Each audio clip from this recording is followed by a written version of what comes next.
सत साहेब जी, सभी भगत भाइयों को, भगत जियो, आप सभी से मेरा निवेदन है कि आप सभी परमात्मा के इस पवित्र ज्ञान को फैलाने में सहयोग करें। मेरी वीडियोस को लाइक और शेयर करें और फेसबुक पर फॉलो और यूट्यूब पर सब्सक्राइब करें। सत साहेब जी।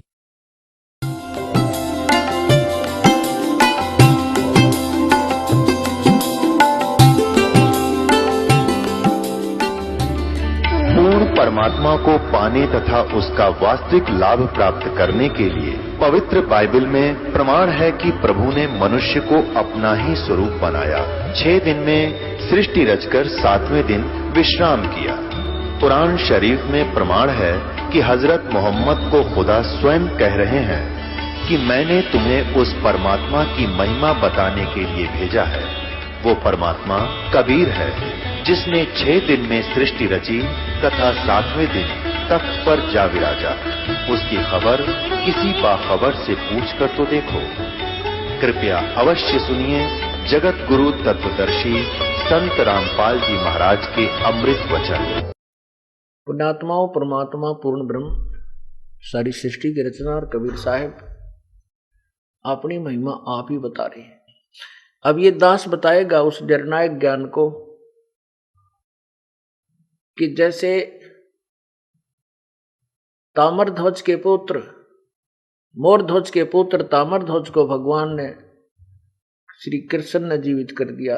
उसके पैरेलल एक कथा आती है जो पहले हमने सुनाई थी, फिर समय आने पर सुनाएंगे। अब केवल एक संकेत देंगे। एक सेऊ और सम्मन और नेकी दो पति पत्नी थे। उनका एक पुत्र सेऊ था।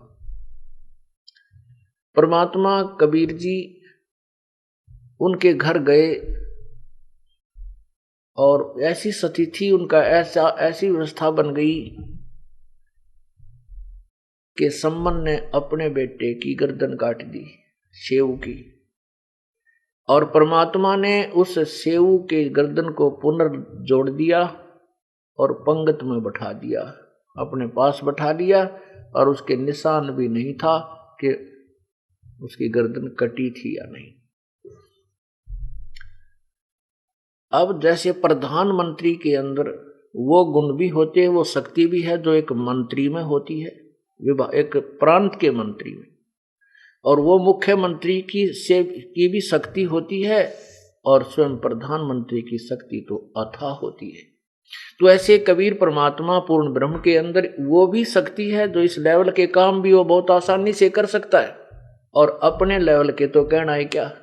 जैसे एक शेख तकी नाम का था, मुसलमान पीर था, सिकंदर लोधी दिल्ली के बादशाह का। उसकी लड़की मृत्यु को प्राप्त हो गई, उसको कब्र में दबा दिया गया। कई दिनों से वो लड़की कब्र में दबी हुई थी। शेख तकी ने ईर्ष्यावश परमात्मा को, कबीर परमात्मा को जो है डिग्रेड करने के लिए, उनको नीचा दिखाने के लिए ये शर्त रख दी कि मैं तो इसको तब भगवान मानूंगा ये मेरी लड़की को जो कब्र में दबी हुई है जीवित कर दे। परमात्मा ने हजारों व्यक्तियों की उपस्थिति में, साथ में सिकंदर लोधी की उपस्थिति में, उस लड़की को कब्र से निकलवा करके जीवित कर दिया था। तो उस परमेश्वर में वो भी गुण है जो श्री कृष्ण जी में था, और उस परमात्मा में वो भी गुण है जो श्री कृष्ण जी में नहीं था। वो अपने सगे भांजे को जीवित नहीं कर सके, अभिमन्यु को, जो चक्रव्यूह में महाभारत के युद्ध में मृत्यु को प्राप्त हो गया था। सुभद्रा रो रही थी, श्री कृष्ण रो रहे थे। 5 पांडवों का कुल नाश हो रहा था जो श्री कृष्ण जी के रिलेटिव थे। अब धर्मदास जी ने ये ज्ञान सुना तो कलेजे में धक देसी हुई। फिर भी ये अधूरा ज्ञान जो हमारे अंदर लोक वेद सेट है, जमा है, ये उस ओरिजिनल पेंट को सेट नहीं होने देता। लेकिन परमात्मा के पास जबरदस्त रेगमार है, वो इसको कति खुर्च के और ऐसा ऐसा रंग चढ़ा देगा कि कभी तारा नहीं उतरे।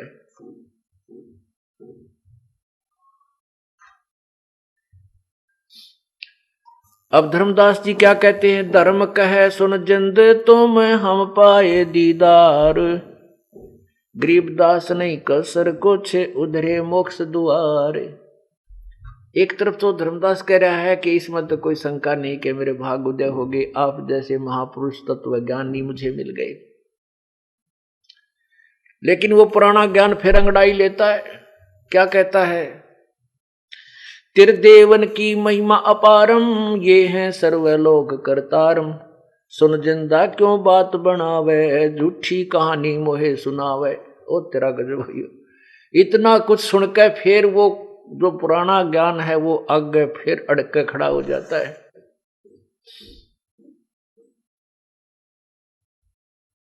सुन जिंदा त्रिदेवन की महिमा अपारम, ये है सर्वलोक करतारम, सुन जिंदा क्यों बात बनावे, झूठी कहानी मोहे सुनावे।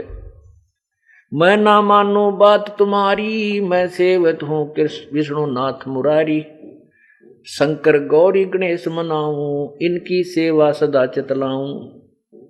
तावा लीन बहे नरबानी, मगन रूप साहेब सैलानी, तावा रोवत धर्मनि नागर, कहाँ गए मेरे सुख के सागर। जब धर्मदास ने फिर भी बकवाद ना छोड़ी, इतना प्रमाण सुनकर भी, इतना ऐसा ज्ञान सुनकर भी अपनी वही घिसे पटे ज्ञान ने आगे अड़ाए रखा। परमात्मा अंतर्ध्यान हो गए, उसके सामने से एकदम अदृश्य हो गई। अब फिर धर्मदास रोने लगा, अको हो हे भगवान, आप तो सचमुच भगवान थे, परमात्मा थे, मैंने दूसरी बार फिर गलती कर दी, मैं कितना अभागा हूं।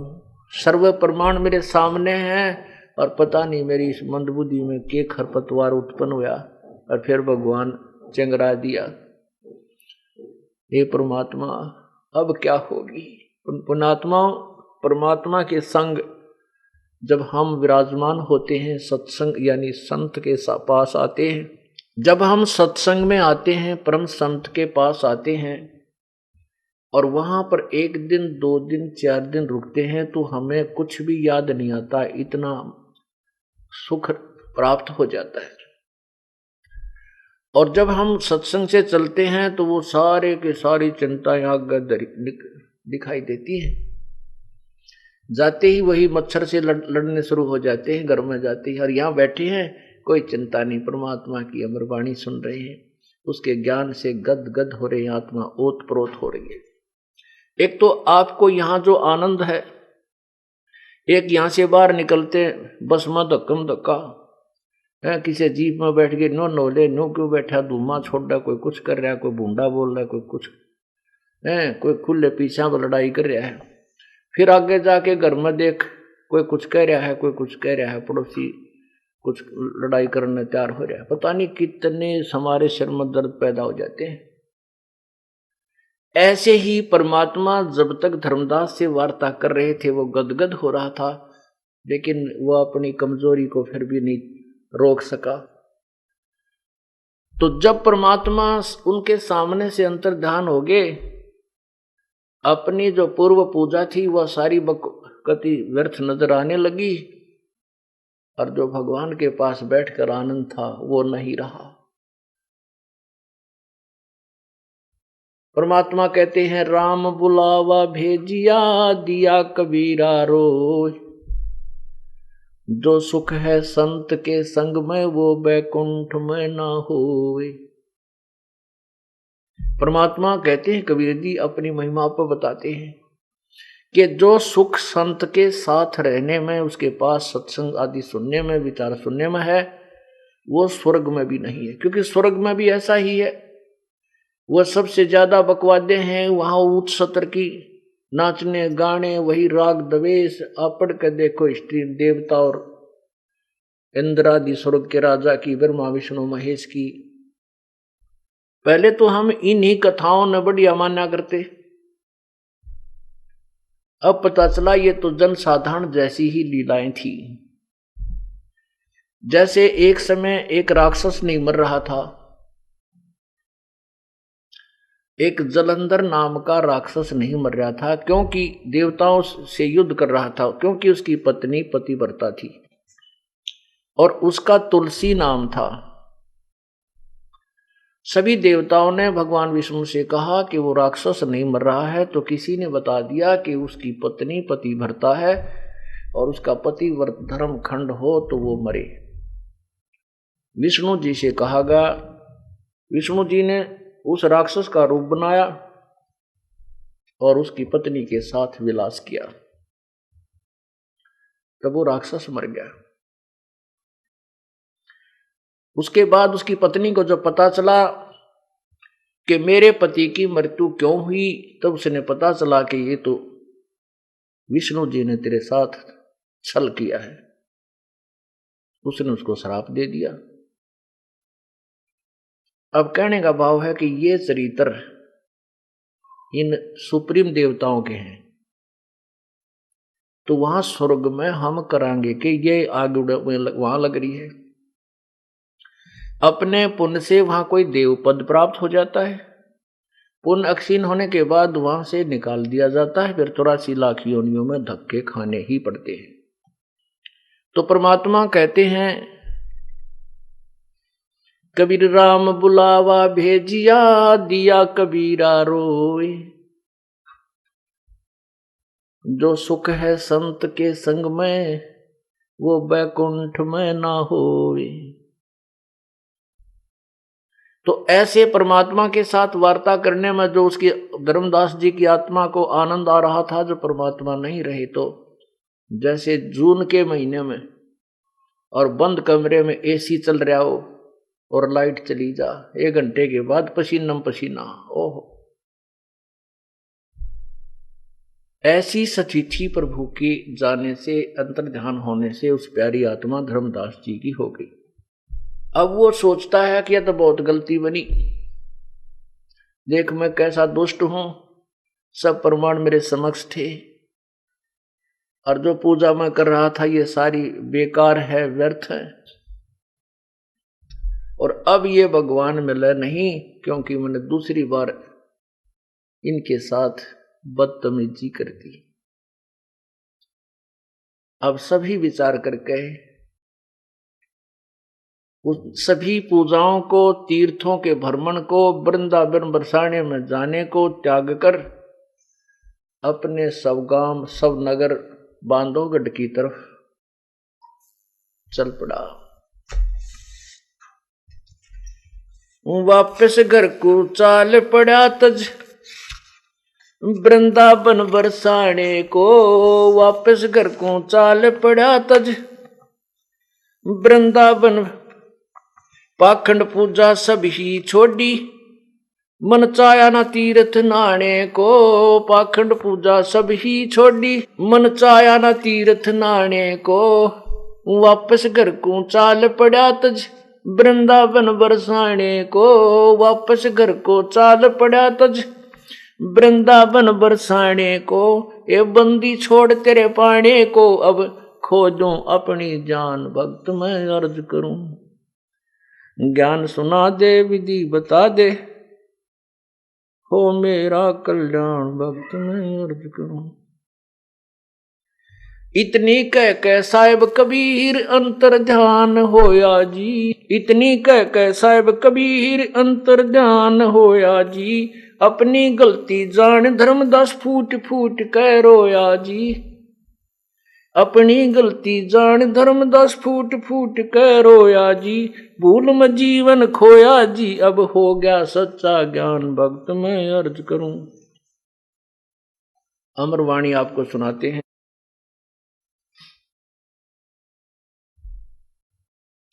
तावालीन भये निर्बानी, मग्न रूप साहेब सैलानी, तावा रोवत धर्म निनागर, कहाँ गयो मेरे सूखे सागर। तावा रोवत है वो धर्मनी नागर, धर्मदास सेठ, और कहता कहाँ गए मेरे सूखे सागर। अधिक वियोग हुआ हमसे ती, जैसे निर्धन की लुट जा खेती। जो बोला है भगवान मैं इतना दुखी हूं, मेरे साथ तो वो बन गई है कि जैसे कोई निर्धन किसान मुश्किल से खेती परिपक्व करे और उसको कोई लूट ले जा, ठा ले जा दो झटके थे। अब उस गरीब किसान को पूरा वर्ष कैसे व्यतीत होगा उसको खूब पता होता है। तेरे बालक भूखे मरेंगे, कोई मांगा दे न उधारा दे। तो कहते आज मेरे साथ ऐसा धोखा हो गया जैसे निर्धन किसान की कोई खेती न लूट ले जा। अधिक वियोग हुआ हमसे ती, जैसे निर्धन की लुट जा खेती। कल्प करे और मन में रोवे, दसों दिशा को वो मगजोवे। ऐसे विचार कर करके मन में फूट फूट कर रो रहा है। और कभी आकाश में देखता है कि भगवान कहीं ऊपर तो नहीं है, कहीं मेरे पीछे तो नहीं छुपे हैं, कहीं दूर तो नहीं चले गए हैं, कभी इधर को कभी इधर को। फिर क्या अपनी नालायकी क्या बताता है, हम जाने तुम देह स्वरूपा, हमारी बुझी अंधगर कूपा। हमने तो भगवान आपको अपने जैसे शरीर वाला मान के आपके साथ वाद विवाद किया। हम तो मनुष्य रूप तुम जाना, सुन सतगुरु का किया पियाना। पियाना माने प्रस्थान। हमने तो आपको मनुष्य जैसा जाना। और हे भगवान, हे सतगुरु, हे सच्चे ज्ञानदाता, नो तो बता दो आप गए कहां, मैं वहीं पहुंच जाऊंगा। हम तो मनुष्य रूप तुम जाना, सुन सतगुरु का किया पियाना। अगम ज्ञान कुछ मोहे सुनाया, मैं जीव हूं नहीं अवगत राया। तुम सतगुरु अवगत अधिकारी, मैं नहीं जाना लीला थारी। तुम अवगत अविनाशी साई, फिर मोको का मिलो गुसाई। बेग मिलो कर हूं अपघाता, मैं ना जीऊं सुनो विधाता। परमात्मा धर्मदास जी कह रहे हैं, या तो भगवान शीघ्र मुझे दर्शन दे देना, नहीं आपका दास जीवित नहीं रहेगा। अब मैं आत्महत्या करूंगा, क्योंकि जो ज्ञान जो भक्ति में कर रहा था वो सारी व्यर्थ है, और आपको मैंने रुष्ट कर दिया। अब मेरे सामने कोई भी रोशनी की किरण नजर नहीं आ रही कि आप मुझे मिल सकते हो।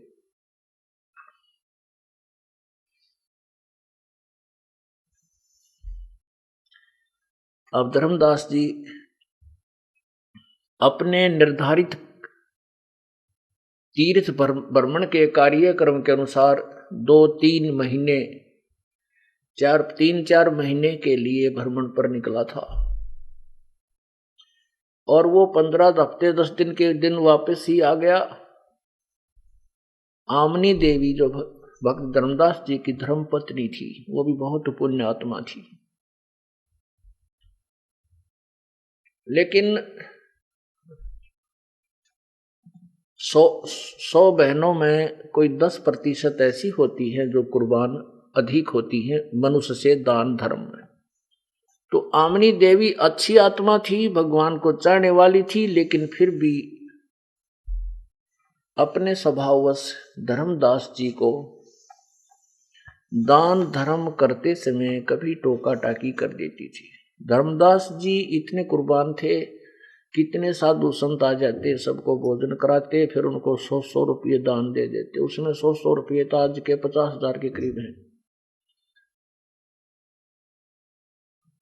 तो आमनी देवी उनको कई बार कह देती थी कि आप देख अपना जो है ना, देख कर दान किया करो, हिसाब से दान किया करो। तो उससे एक आधी बार घर में कहा सुनी होकर के कई दिन मन मुटाव भी बन जाता था। अब धर्मदास जी वापस आए। अब जैसे किसी के जबरदस्त चोट लाग जा हृदय में, कोई सा निजी व्यक्ति मर जा, बेटा मर जा, बेटी मर जा, कोई और चोट वो तो दुख हो जा, तो वो व्यक्ति अंदर ही अंदर घना रोया करे, फूट फूट कर रो कर छक ले। जब अंदर ही अंदर जैसे काठ गुण न खाती है, ऐसे करता है।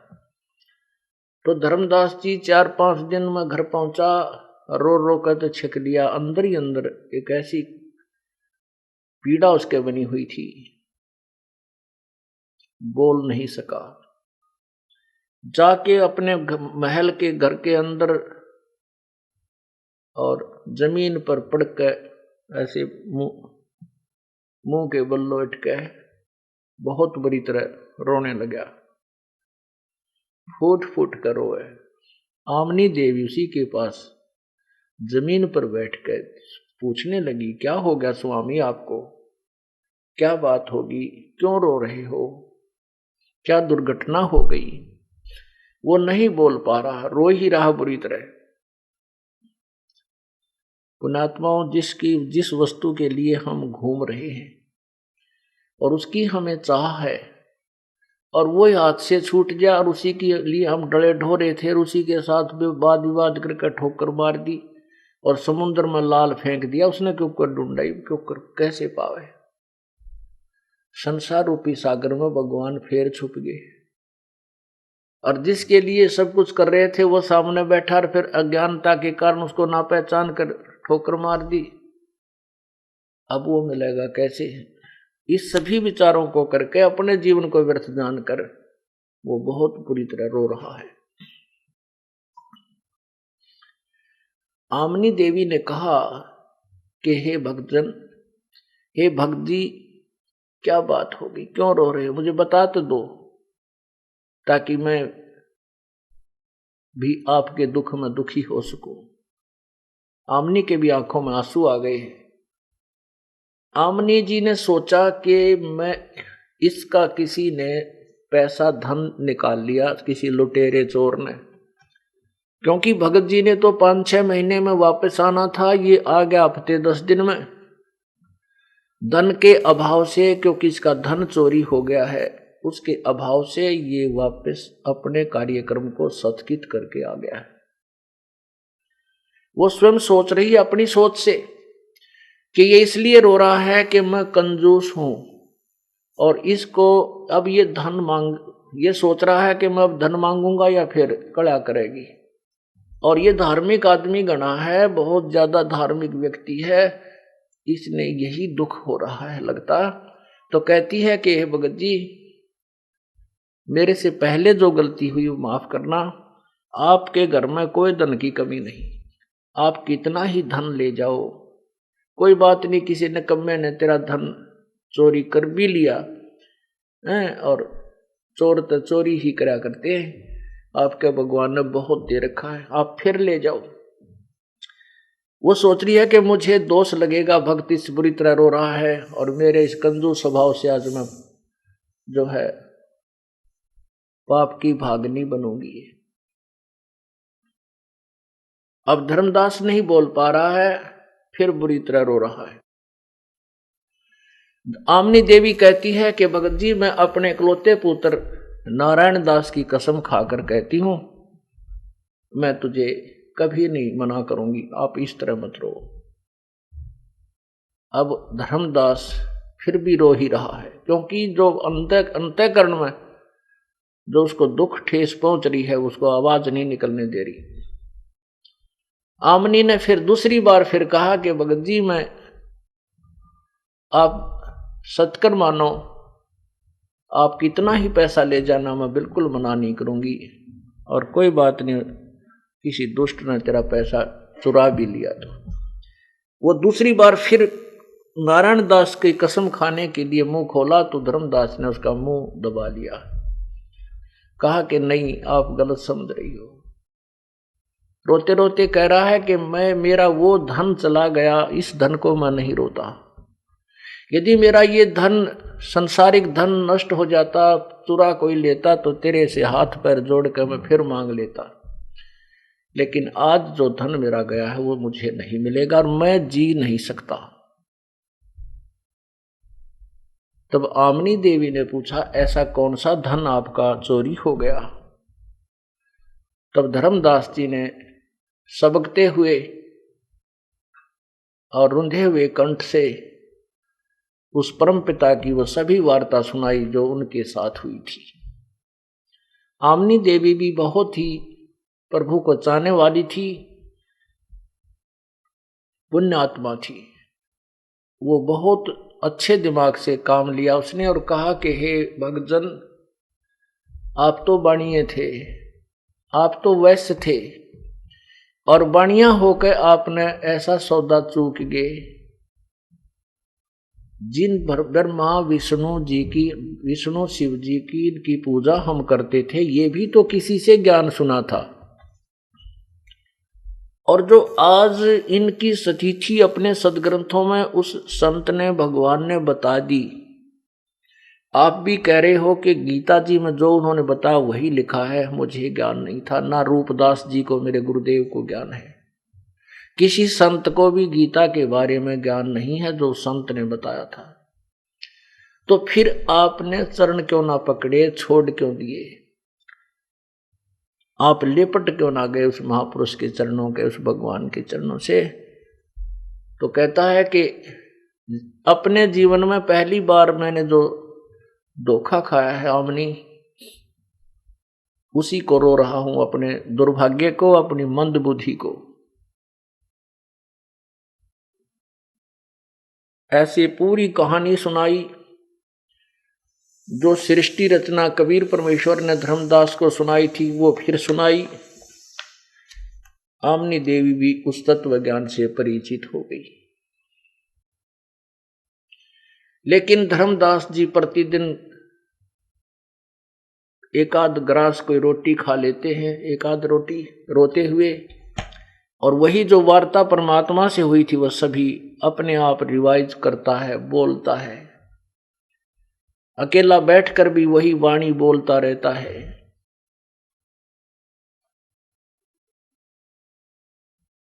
और घर से बाहर अपने द्वार पर बैठ जाता है, कोई दूर तक दृष्टि गाड़े रहता, जैसे पागल देखता है, जैसे भीलड़ी देखा करती श्री राम के आने की इंतजार किया करती थी, ऐसे ही वो इंतजार कर रहा कि हो सकता है मेरे दुख न देख कर भगवान फिर कभी आ जाए। द्वार पर बैठ करके ऐसे दृष्टि देखता रहता है, कभी इधर देखता है, दूर से उसको ऐसा, क्योंकि उसका इमेजन, उसकी जो आंखों की और मन की सोच मिलकर के किसी भी व्यक्ति को ऐसा ही रूप दिखने लग जाता जो दूर से यात्री आ रहा होता है। धर्मदास जी उसी तरफ दौड़ लेता है पागलों की तरह, जाकर निकट से देखता है वो व्यक्ति कोई और होता है। फिर रोता हुआ वापस आकर के अपने घर में बढ़कर फिर फूट फूट कर रोता। ऐसे 6 महीने बीत गए और धर्मदास का शरीर सूख का कांटा बन गया, केवल अस्थि पिंजर शेष था। परमात्मा कहते हैं, राम वियोगी ना जीवे और जीवत बावला हो। बावले का मतलब है कि वो वही क्रियाएं करता है जो भगवान के मार्ग में सफल होने की होती हैं। संसार उन्हें बावला कहता है, उसको पागल कहता है। तो वो या तो जी नहीं सकता और जीवेगा तो दुनिया के दृष्टि में वो पागल ही कहलाता है। वही परमात्मा प्राप्ति कर सकता है। आदरणीय गरीबदास साहिब जी जो परमात्मा के उस सतलोक को देख करके वापस आए, परमात्मा ने वापस छोड़ा तो ये अमृतवाणी बताने लगे, रामकृष्ण जी की सतीथि से परिचित कराने लगे जनसाधारण को, और कबीर जी को परमात्मा बताने लगे। तो उस परमेश्वर प्राप्त पुण्यात्मा को वहां के अज्ञान लोगों ने, अनजान लोगों ने बावड़िया कहना शुरू कर दिया, ये तो पागल है। ब्रह्मा विष्णु महेश से ऊपर कबीर को बताता है धानक को, वो तेरा गजब है। कहते हैं गरीबदास जी को भी बावड़ा बताया कि कर ले इस दुनिया शैणी का। ये तो इतने सियाणे बन रहे, इस गलत ज्ञान को में अपने आप को इंटेलिजेंट बनाए बैठे हैं, और इन सियाणा का के कर ले, इन चतुरों का कि वो भगवान प्राप्त प्राणी को भी मूर्ख बताने लागे। जब 6 महीने तक वो कति बुरी तरह रो रो के और 100 बार कान पकड़ता है, भगवान आगे मैं कभी विवाद नहीं करूंगा, प्रेम पूर्वक आपसे अपने प्रश्नों का, शंका का समाधान चाहूंगा, मैं कभी आपसे कोई ऐसे शब्द नहीं कहूंगा प्रभु जिसे आप मेरे से रुष्ट हो जाए। हम तो अज्ञानी हैं, आप तो जानी जान हैं, परवरदिगार हो, दीन दयाल हो। एक बार दर्शन दे दो मेरे दाता, फिर नहीं आपके साथ विवाद करूंगा। आप नहीं मिलोगे तो ये जीव आपका दास जी नहीं सकेगा। आपके ज्ञान से स्पष्ट हो गया कि ये जीवन है क्या। आज मैं अरबपति हूं चाहे खरबपति हूं, कर मृत्यु हो जाएगी, ज्ञान मेरा ठीक नहीं, भक्ति मेरी सही नहीं, मैं तो गधा बनूंगा। हे परमात्मा, इस अनमोल जीवन की वैल्यू का मुझे अभी ज्ञान हुआ। जब इस तरह वो तड़फ तड़फ कर बिल्कुल उसके अंदर की सारी वो फड़क निकल गई, वह करड़ापन निकल गया, तब परमात्मा ने आमनी देवी में चेतना प्रदान की। आमनी देवी ने एक दिन पूछा कि हे भगत जी, आपकी ये दशा होगी है, आप कुछ दिन के ही मेहमान हैं, आप अधिक जीवित नहीं रह सकते। मुझे एक बात बताओ कि परमात्मा ने, उस संत ने जो भी तेरे से वार्ता की थी, उसमें कोई संकेत किया हो, कुछ बात कही हो कि वो कैसे मिल सकते हैं आपको, आप वही विधि अपनाइए। तब उसको याद आया कि परमात्मा ने वार्ता के दौरान कही थी कि जहां भी कोई धर्म भंडारे होते हैं, विधिवत साधना होती है कोई, तो वहां मैं अवश्य जाता हूं। वो परमात्मा ने इसीलिए कही थी कि इसका या मरोड़ी लग गएगी जब ये फिर बकवाद करेगा तो, और फिर वो याद दिलानी थी। परमात्मा ने सोच सलछिद्र मैं करूं अपने जन के काज,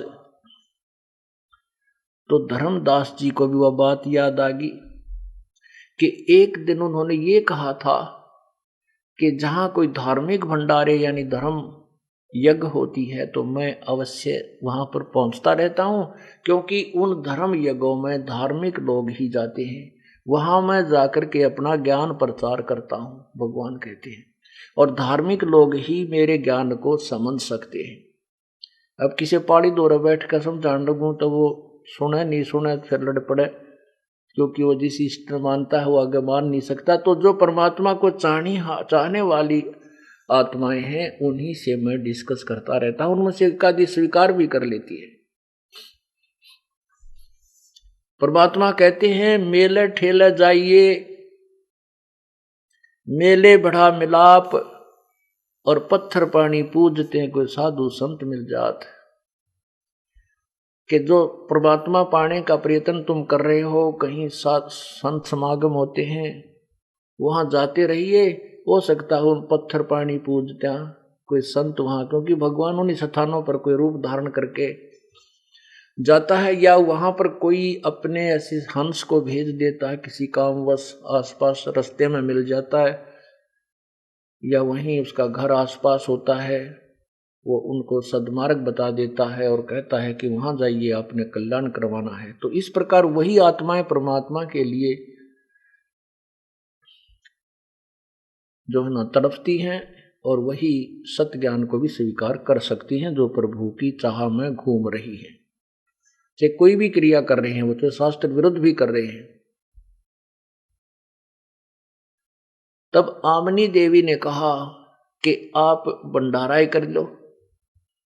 धर्मदास बोला 3 दिन का करूंगा, अक तो चाहे 1 हफ्ते का कर ले, इस धन का क्या करूंगी, जब आप मर गए तो क्या काम आओगा हमारा ये धन। धर्मदास जी ने 3 दिन के भंडारा करने की, धर्म यज्ञ करने की चिट्ठियां लिखवा दी, बहुत दूर दूर तक भिजवा दी।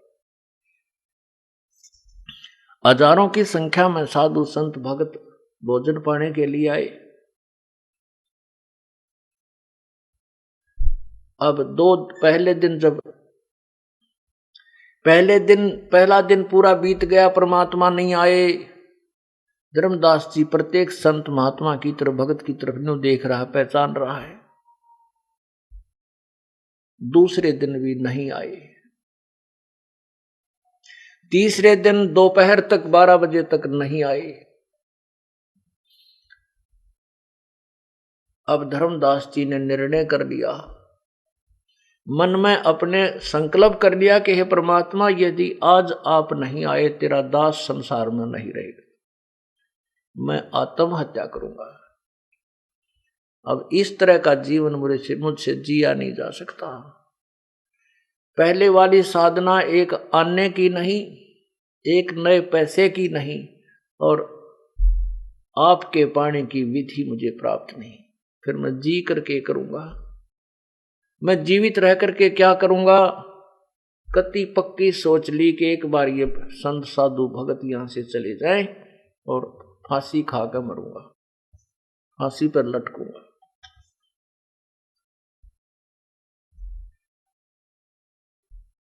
कुछ देर के बाद वो फिर उन संतों के पास, भंडारा चल रहा था, वहां घूम रहा था, देख रहा था। थोड़ी सी दूरी पर क्या देखता है, जो 100 फुट की दूरी पर एक वृक्ष था, कदम का पेड़ था। उस कदम के पेड़ के नीचे वो परमात्मा उसी जिंदा वाली वेशभूषा में विराजमान थे। अब धर्मदास जी बहुत स्पीड से वहां दौड़ के गया, भाग कर गया, ऐसे ध्यान से देखा, वो हो ये तो वही भगवान है। चरणों में गिर गया, छाती से लिपट गया, चिपट गया उनका, रोवा बुरी तरह, जैसे बालक अपने माता पिता के सीने से लिपट कर रोता है, जो घर पर छोड़ जा मामा के चली जा फिर आमत है। इस प्रकार बुरी तरह रो रहा है। परमात्मा बोले, धर्मदास तेरी सच्ची लगन को देख करके मैं यहां पर आया हूं, तो आप ऐसे करो कि इन भक्तों को विदा करो और इनको मेरे विषय में नहीं बताना है, आप जाओ इनको विदा करो। धर्मदास को तो वही कहते हैं, दूध का जला हुआ लस्सी को भी फूंकता है। आंखों की तरफ देख कर रोकर बहुत ही मायूस होकर कहता, भगवान अब मत जाना, मुझसे बहुत गलती बनी, मैं बहुत नीच आत्मा हूं। परमात्मा मेरा वो गंदा ज्ञान, वो अधूरा ज्ञान मुझे टेकन नहीं देता।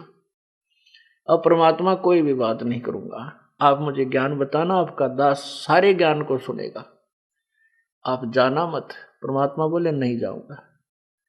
वो चलने को होता है, फिर कहता भगवान आप जाना मत। परमात्मा कहते नहीं जाऊंगा, आप इनको विदा करो। बस 1 मिनट में उनको देकर पैसे वैसे विदा कर दिया, जैसा वो कर रहा था। फिर परमात्मा से प्रार्थना की, आप हमारे घर चलिए, ये झोपड़ी दास की साथ ही है, बहुत बड़ा महल था उसका। परमात्मा उसके साथ उनके महल में गए और अपनी पत्नी से कहता कि आजा आमनी, मेरा वो धन मिल गया जिसकी मुझे 6 महीने से तरफ थी, तलाश थी, खोज थी। आमनी देवी ने एक पैर जैसे भी घर में जो व्यवस्था थी उस बुड्ढे पर बिठा दिए भगवान, एक चेयर पर, और स्वयं एक पैर आमनी ने पकड़ा, एक धर्मदास पकड़े हुए थे और बहुत लिपट रहे थे उनके चरणों से। आमनी देवी ने कहा, हे भगवान आप तो महापुरुष हो, आप तो जानी जान हो, आपने अपने भगत को इतना दुखी नहीं करना चाहिए था, ये तो बहुत नरम आत्मा का व्यक्ति है। हे परमात्मा ये तो बहुत दुखी हो गया, इसको तो मैं सांत्वना देती रही, नहीं तो ये कभी का सुसाइड कर लेता। परमात्मा कहते हैं कि बेटी ये जो कुछ भी किया ये हमने ही किया, मैंने इसको दुखी नहीं किया।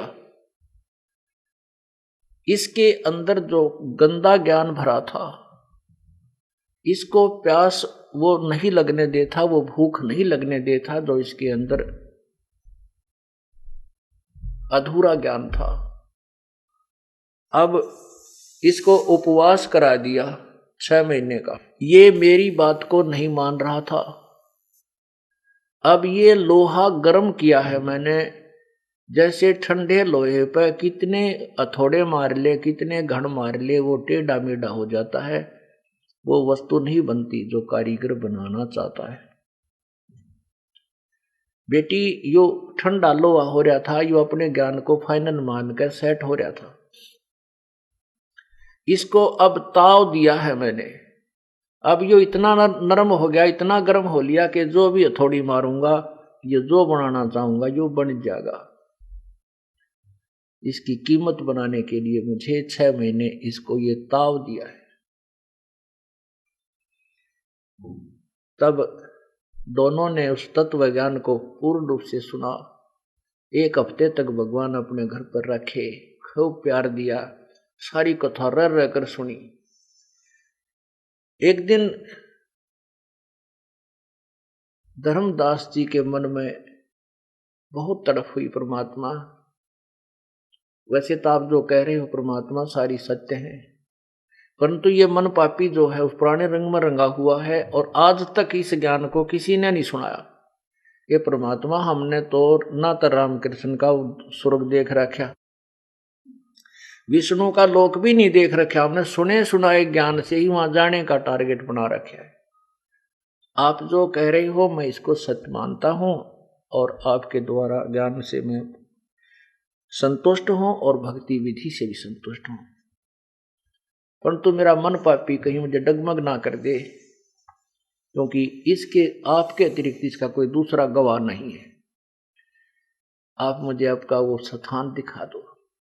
प्रभु भी चाहते थे कि आने वाले समय में जो भक्ति युग आएगा, भक्ति काल आएगा, ये वर्तमान में जो चल रहा है अब, इसके लिए परमात्मा ने अपने साक्षी तैयार करने थे, अपने गवाह बनाने थे कि आने वाले समय में इस मेरे ज्ञान के ये गवाह आगे काम आएंगे। तो परमात्मा ने कहा अच्छा बेटा तुझे वो सतलोक दिखाता हूं। अब परमात्मा चले गए कि मैं फिर कभी आऊंगा। फिर सूक्ष्म रूप में आए, यानी केवल धर्मदास को दिखाई दे रहे थे और बोले धर्मदास चल तुझे सतलोक ले चलता हूं। चलो महाराज दिखाओ। तो धर्मदास की आत्मा को निकाल लिया, धर्मदास का शरीर वहां अचेत पड़ा है। परमात्मा सतलोक में लेकर गए और उससे पहले यहाँ 21 ब्रह्मांड सारे दिखाए, काल का निज स्थान दिखाया, जहाँ 1 लाख प्राणियों को नित खाता है वो तपस्या दिखाई, ब्रह्मा विष्णु महेश के लोक दिखाए, स्वर्ग दिखाया, यहाँ के धर्मराज का वो स्थान दिखाया, और जहां ये काल 3 रूप में रहता वो दिखा देख ये ऐसे छल किए हुए यहाँ ब्रह्मा को उत्पन्न करता है, इस क्षेत्र में विष्णु को उत्पन्न करता है, इस क्षेत्र में शिव को उत्पन्न करता है, इनको बेहोश किए हुए कर लेता है और फिर सचेत करता है। ये यहाँ छुपा रहता है अपनी योग माया से। उधर से धर्मदास अचेत हो गए। आसपास के कुल के लोग एकत्रित हुए, हाहाकार मच गया, ये मरेगा, ना खा रहा है ना पी रहा, ना आंखें खोल रहा है, केवल दिल धड़क रहा है, श्वास चल रहा है। 3 दिन बीत गए। तीसरे दिन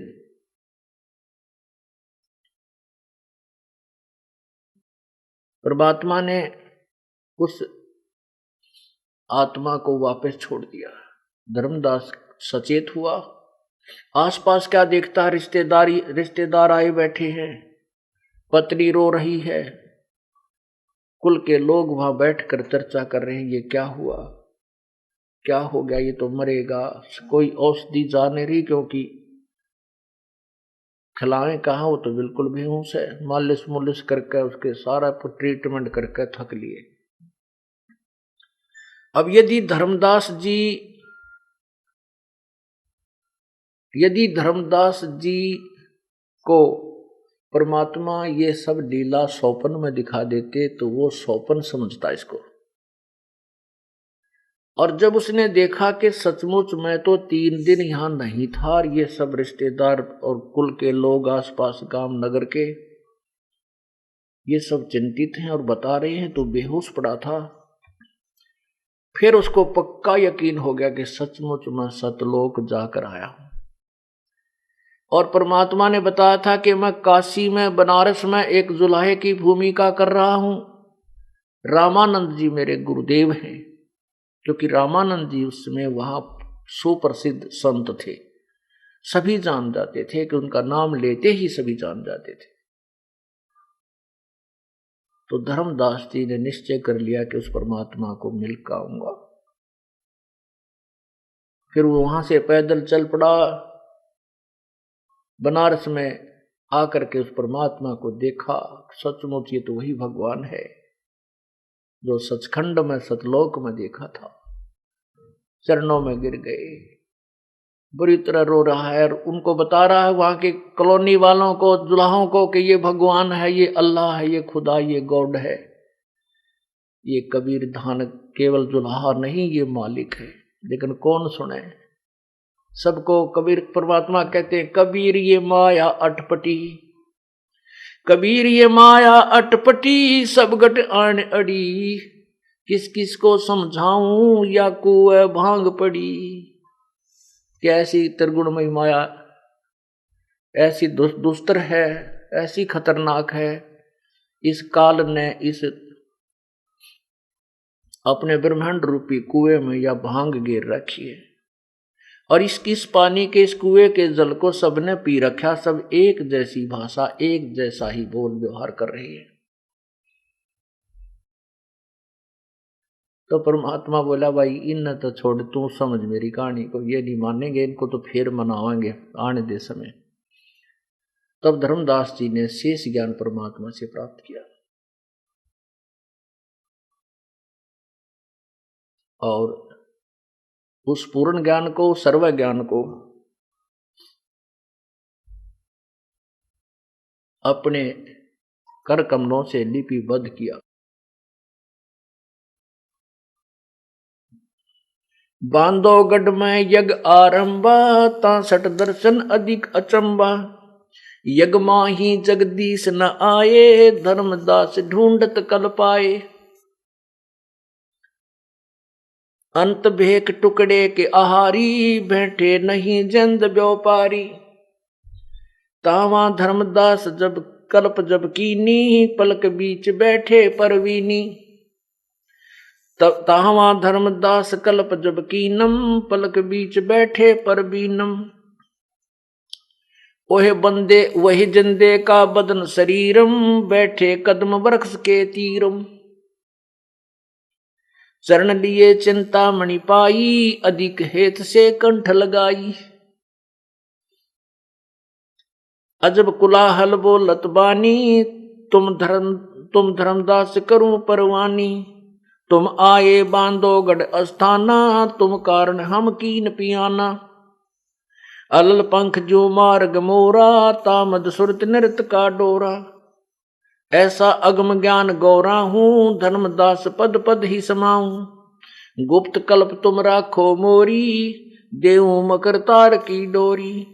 पद परवान करूं धर्मदासा, गुप्त ज्ञान हृदय प्रकाशा।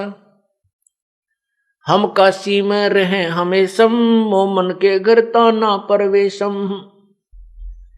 परमात्मा ने कहा कि मैं काशी में रहता हूं, और वहां मोमिन के घर, मोमिन मुसलमान को कहते हैं, वहां उस मोमिन के घर यानी नीरू नीमा के घर में जुलाहे का काम करता हूं। ताना परवेशम, ताना बुनता हूं। भक्ति भाव लोकन को देही, जो कोई हमरी सीख बुदले ही। मैं उन भक्तों को भक्ति भाव समझाता हूं, जो मेरी शिक्षा ले लेता है उसको पार करता हूं। अमर अजर करूं अनभय प्रकाशा, खोल कपाट दिए धर्मदासा। पद विहंगम निज मूल लखाया, सर्वलोक एक दर्शाया।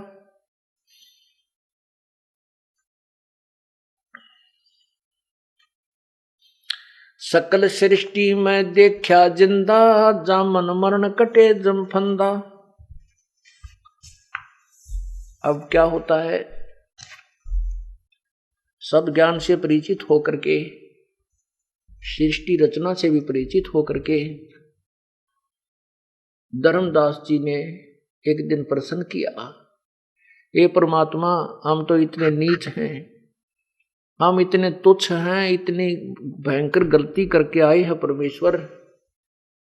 आपको त्याग कर इस काल के साथ हम हट करके आए थे, और हमने अपने पैर पे आपका हाड़ा मार रखा भगवान। अब पूर्ण समझ में आ गया। हे प्रभु, आपने फिर भी कैसे हम दुष्टों पर, तुच्छ जीवों पर कैसे दया करी। हे परमात्मा आप बहुत दयालु हो। हे प्रभु कृपा आपके यहां आगमन की कुछ सतिथि मुझे बताइए। तो परमात्मा कबीर जी, क्योंकि हमने भगवान की जो परिभाषा है वो कति उलट सुन रखी है, और 1 2 3 वर्ष तो हम बेशक सुनते रहे, इस ज्ञान को ग्रहण नहीं कर पाते। पुण्यात्माओं, आपको उपदेश मिल चुका है, आप इस पथ के पंथी हो चुके हो, आप हमारे बच्चे हो चुके हो, क्योंकि जो माता पिता से शरीर में बच्चे उत्पन्न होते हैं वो रज बीरज के होते हैं, उसको बिंद के कहते हैं। और जो शब्द से हमारे बच्चे बनते हैं, जो शब्द हमारे वचन से जुड़ते हैं, नाम से जुड़ते हैं, उनको बिंद के, उनको नाद के बच्चे कहते हैं। नाद माने वचन, यानी नाम से जो जुड़ते हैं वो बच्चे होते हैं। आप हमारे बच्चे हो और नाद के बच्चे हो, वचन के बच्चे हो। तो जो बच्चा पहले 1 2 वर्ष का होता है वो माता पिता से पूछता है, कोई वस्तु मिल जाती है, वो पूछता है ये क्या है पिताजी। पिताजी कहता भाई यो मार्कर है, यो मार्कर है, फिर कहता ये मार्कर है, वो करता करता और कोई और ही काम लग जाता है, बच्चा खेलने लग जाता है और वो स्वीकार नहीं करता कि पिताजी क्या कह रहे हैं। और वो ये भी नहीं सोच रहा, ये भी नहीं मानता कि पिताजी झूठ बोल रहे हैं, उसका विरोध भी नहीं कर रहा है और उसको ही करता रहता है। कहने का भाव ये है कि आप 2 3 साल तक, तो 2 3 वर्ष के तक इस मार्ग को पर चलोगे तो आप इस ज्ञान को अस्वीकार भी नहीं कर सकते कि गुरुजी गलत बता रहे हैं, लेकिन आपकी वह को नहीं मिटता है। आप कुछ ना कुछ न सोचे जाओगे, वो मतलब ग्रहण नहीं कर पाते इसको अच्छी तरह। और जब वो बच्चा बड़ा हो जाता है, संकेत से समझ जाता है, बेटा वो ला उठा के, वो स्वयं कहता मार कर, हाँ कहाँ ला उठा के। तो ऐसे ही कुछ दिनों के बाद जो पुराने बच्चे सियाने हो गए हैं वो तुरंत समझ जाते हैं और उनको परमात्मा की सच्चाई पूर्ण रूप से समझ में आ चुकी है। ऐसे ही धर्मदास उस समय बालक थे, इसलिए उसकी समाप्त नहीं हुई थी। इसलिए परमात्मा अपने को फिर भी छुपा करके कहते थे भाई मैं तो उसका दास हूं, उस भगवान का भेजा हुआ। जबकि आंखों देख आया था वो कि नहीं भगवान यही है।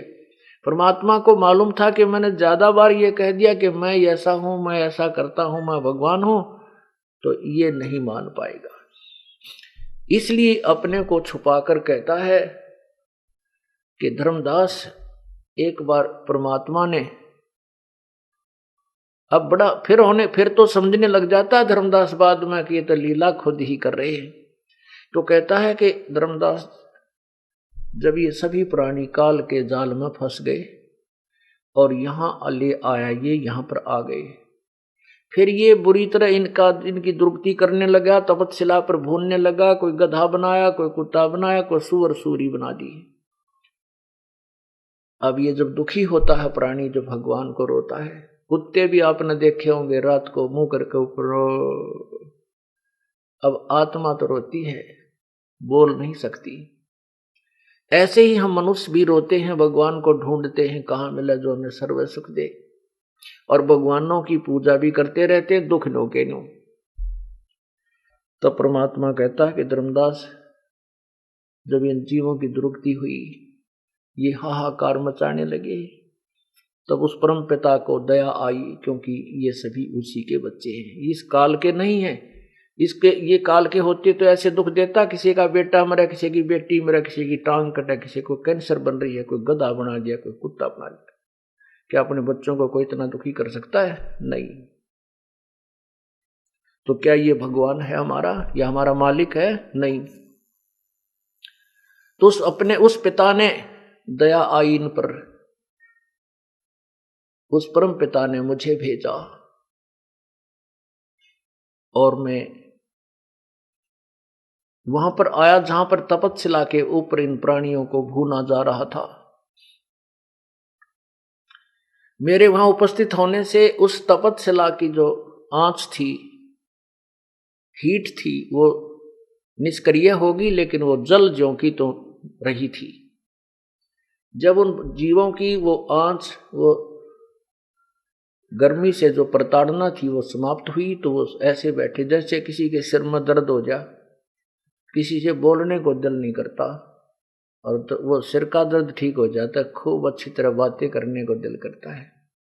ऐसे ही उन तपस्या पर जल रहे प्राणियों को उस समय बुरा हाल था। जब वो तपस्या की जलन समाप्त होगी प्रभु की शक्ति तक, तो सभी बैठ गए यूं देख रहे, और सामने वो चांद सा चेहरा बैठ खड़ा था, वो परमात्मा खड़े थे। उन्हें सोचे यूं है भगवान, कहने लगे हे परमात्मा, हम यहाँ कौन से कर्म का दंड भोग रहे हैं, क्योंकि यहाँ तो एक पढ़ाई पढ़ा रखी है कि अपने कर्म का फल है, पाप है या पुण्य है। तो वहां उस तपस्या पर वो ऋषि भी, मैं ऋषि भी, देवता भी, ब्राह्मण भी, श्राद्ध निकालनीय भी और निकलवाणीय भी, और मंत्र जाप करने और करवाने वाले सभी तप जल रहे थे। जो गुरु बने हुए थे और गीता और वेदों को पढ़ा करते थे, कंठस्थ याद थे, त्रिवेदी, द्विवेदी, चतुर्वेदी, वो भी गुरु होते जा रहे थे। तब परमात्मा ने कहा कि ये तुम्हारे जो कर्म का दंड है वो बताता हूं, ये बिना कर्म का दंड है।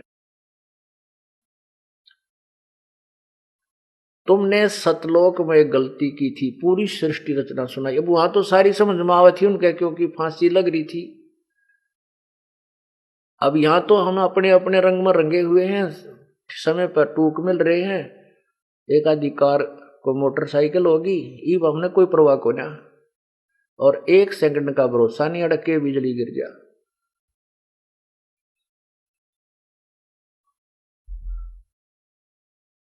तो वहां जब हम दुखी हो जाते हैं तब तो हमसे कुछ भी कह और करवा ले, हम सारी मान लेते हैं।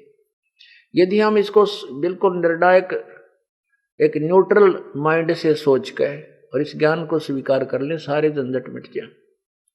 तो वहां पर वो सभी पूरी सृष्टि रचना सुनाई, और परमात्मा ने कहा कि ये द्विवेदी, त्रिवेदी, चतुर्वेदी, यानी तीनों वेदों को जो कंठस्थ याद करते थे उनको त्रिवेदी कहते थे, जो चारों वेदों को कंठस्थ घोटा करते थे और महिमा बनाए बैठे थे, महर्षि मंडलेश्वर कहलाते थे, उनको चतुर्वेदी कहते थे। कहा कि ये त्रिवेदी, द्विवेदी, चतुर्वेदी, ये सब ऋषि गुरु महंत सारे यहाँ पर जल रहे हैं, तो तुम्हारी साधना के काम आई तुम्हारे। तो वहां तो सारी समझ में आवत ही न, बोले हाँ जी ठीक कह रहे हो भगवान। ये परमात्मा, वो गुरु लोग और वो जो देव गीता और वेदों के पुजारी पढ़ने वाले कहते हैं हमें तो किसी ने ये ज्ञान बताया नहीं, हमें तो यहीं तक सीमित किया हुआ था। फिर वो सारे ज्ञान से परिचित होकर के कहते हैं ये भगवान हमें छुटवा लो इस काल के जाल से। परमात्मा ने कहा कि नहीं, मेरे इस काल के जाल से मैं तब छुड़वा सकता हूं जब तुम मृतलोक में मनुष्य जीवन पाओ और मेरे इस तत्व ज्ञान से परिचित होकर के इस सत्य नाम का जाप करो, सार नाम प्राप्त करो।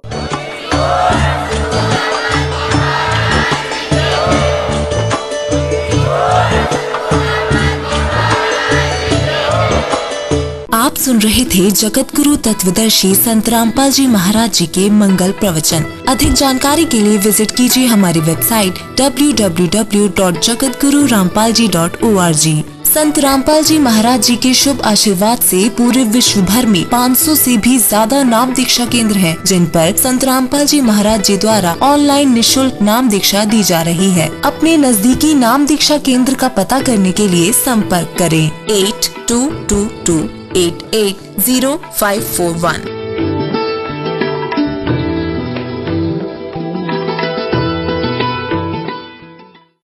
सत साहेब जी सभी भगत भाइयों को, भगत जियो आप सभी से मेरा निवेदन है कि आप सभी परमात्मा के इस पवित्र ज्ञान को फैलाने में सहयोग करें। मेरी वीडियोस को लाइक और शेयर करें और फेसबुक पर फॉलो और यूट्यूब पर सब्सक्राइब करें सत साहेब जी।